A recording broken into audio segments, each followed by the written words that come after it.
Polttoainetta tarvitaan työmailla ja sitähän löytyy Gas Oil Groupilta vai mitä, Kalle? Kyllä. Ihan mitä tarvitaan ja kuinka paljon, niin soitolla selviää. Ja täällä Klaukkalassa pidetään pääpaikkaa, niin täältä sitten toimitellaan säiliöautoilla tavaraa. Joo, täältä lähtee säiliöauto. 1-2 auto joka aamu liikenteeseen ja pyörii tuossa pitkin PK-seutua ja tarvittaessa tuolla Pirkanmaa ja lähikunnissakin. Ja sitten ne tähän illan päätteeksi palaa ja lataa itsensä täyteen ja lähtee aamulla taas kauppakierrokselle. Eli tarvittiin sitten niin yhden kerran tankkaus tai isompia määriä, niin kaikki onnistuu? Kaikki onnistuu, joo. Että ihan litrasta tonne 50 kuution saakka saadaan toimitettua. Että on kyse sitten vaikka kanisterista tai lämpölaitoksesta tai kuukulkiasta tai kaivinkoneesta, niin kaikki menee, että joka kone voidaan tankata, että ei ole siinä ongelmaa. Ja teiltä saa sitten myös säiliöt toimitettuna työmaille? Joo, meiltä saa noita IPS-luokiteltuja ihan kaksosvaippasäiliöitä, niin niitä löytyy yhdestä, 2 ja 3 kuution koko luokasta ja saadaan omalla kalustolla toimitettua ja omalla pinnanvalvonnalla pidettyä ne täytenä. Että asiakkaan ei tarvitse soittaa, että tuot tänne ja seuraavan kerran hae pois. Ja sitten välissä, kun siellä pinnat laskee ja polttoainetta tarvitaan lisää, niin Gas Oilin auto käy tankkaamassa? Joo, ne käy siinä automaattisesti kyllä pyörähtää sitten sen mukaisesti. Niin. Ja tuo polttoaineen kulutus on tietenkin mittari sille, että kuinka paljon töitä työmailla tehdään, niin minkämoinen kausi tähän asti on takana?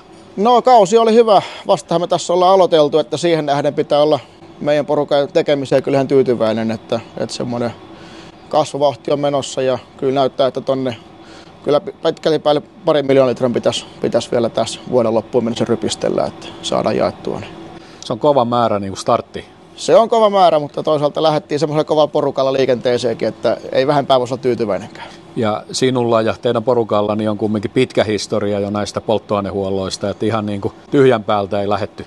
No joo, kyllä siinä vuodesta 2008 on tullut näiden litkujen kanssa ollut tekemisissä ja ennen kaikkea erikoisesti tähän työmaapuoleen aina, niin se on ollut semmoinen aika luonteva jatko kyllä toimia. Mikäs kaikki nesteet teiltä saa työmaalle tilattua? Eli dieselit saadaan toimitettua, polttoöljyt kesä-talvilaatuisena ja uusiutuvat polttonesteet, että mitä asiakas tarviikaan, niin kaikkea on autossa aina mukana. Dieseli on tietysti tälleen talviaikana, niin sitä on vähemmän, mutta kesällä sitten kun veneilyt tankataan, niin aina yksi lohkollinen on siinä vähintäänkin kirkastakin matkassa. Ja sitten tämän polttoainepalvelun lisäksi, niin te teette täällä Klaukkalassa kentällä myös työkoneiden huoltoja. Joo, meillä on vähän tuohon raskaskonehuoltoa lähdettiin tuossa keväällä ja se on nyt ollut semmoinen kasvava trendi tässä selkeästi, että siihen on löytynyt semmoinen, en sano markkinarako, mutta kuitenkin jonkinnäköinen kysyntä tuolla työmailla on olemassa ja siinä on tämmöinen luontava keskustelu tulla siitä, että kun käydään tankkaamassa, että onko huoltotarpeita ja sitä kautta sitten lähtee niin asiakasta jeesaamaan, että on se sitten tosiaan sitä huoltoa tai vaikka kuljettamista, niin kaikennäköistä tehdään nykyisin. Ja sitten niin on kyseessä maanrakennuskone tai nostin tai kuorma-auto tai mikä tahansa laite, niin sellaista perinteistä perushuoltoa tehdään täällä Klaukkalassa teidän hallissa. Joo, pitää paikkaa. Nyt on kädet sillä suhteellisen puhtaina vielä, mutta kyllä se semmoista hommaa, missä kädet likaantuu, niin niissä ollaan aika hyviä. Ja sillekin on löytynyt pääkaupunkiseudulla paikkaansa?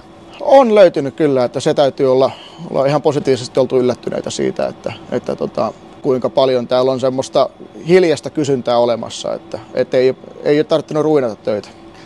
Eli tosiaan kun tehdään vaikka niin työkoneen fiksausta tai varustelua tai hitsataan ja vaihdetaan alavaunun lappuja tai muuta, niin kaikki hommat hoituu? Nämä kaikki hoituu, kyllä juuri näin. Ja nyt mennään vauhdilla vuodenvaihdetta kohti, mutta kelit on vielä varsin kesäiset, niin kuinka polttoaine menekki nyt kun talvi alkaa? No kyllä se kun talvi alkaa, niin kyllä se, jos aina vanhoja mittareita katsoo, niin kyllä se semmoisen niin kuin kolminkertaisuuksen tekee siihen aina tuossa hyppynä, kun ensimmäisen kerran Pekka Palta ilmoittaa, että nyt on pakkasta viikonloppuna, niin sitten se alkaa näkymään. Ja hiipuu sitten vasta, kun se sanoo, että nyt voi tulla noita leskenlehtiä esiin, niin sitten se rauhoittuu. Mikä sen nousun aiheuttaa? Se on valitettavasti semmoinen ihan ihmisten tämmöinen luontainen tapa toimia sillain niin kuin hädän hetkellä. Et se on joka kerta, että ennakointi on tietysti helppoa, siihen tämä meidän polttoainepalvelukin vähän tähtää, että ei tulisi sitä paniikkeja, mutta kyllä sitten kun se kylmäkausi alkaa, niin siellä kuluttajamarkkinat herää henkiä, että hetkellä talvivasti pitää öljyä saada, niin siellä on aikamoinen tukos tuolla öljyautopuolella sen jälkeen, että kalustokapasiteetti ei mennä riittää siihen rypistykseen. Ja eikö teiltä saa lisäksi työmaalle lämmittimiä ja generaattoreita? Joo, me toimitaan myös varavoimaa ja sitten löytyy lämmityskalustoa kanssa, että jos on semmoista, ihan vaikka lähdetään jostain julkisivulämmityksestä, niin semmoinenkin pystytään toimittamaan, että hoidetaan niitä jo. Meillä on omat huollot ja asennukset ja kaikki, että nekin tulee samalla tavalla yhdellä soitolla kuin polttoaineetkin. Ja niihin tietenkin sitten niin polttoainetoimitukset ja tarvittaessa säiliöt niin kokonaisratkaisuna. Kokonaispakettina tulee ja sitten kun työmaa on loppu vielä, niin asiakkaan pyydöstä saadaan laskettua hiilijalanjäljet ja muut tämmöiset niin kuin raportit toimitettua sen mukaan, mitä on toimitettu niin kuin myös ajokilometrit mukaan lukien tuosta autosta. Eli tosiaan työmaat varmaan ei pysähdy sen takia, että niin polttoaine loppuisi. No ei se ainakaan meistä johtuvista syystä pysähdy. Kiitos Kalle. Kiitoksia.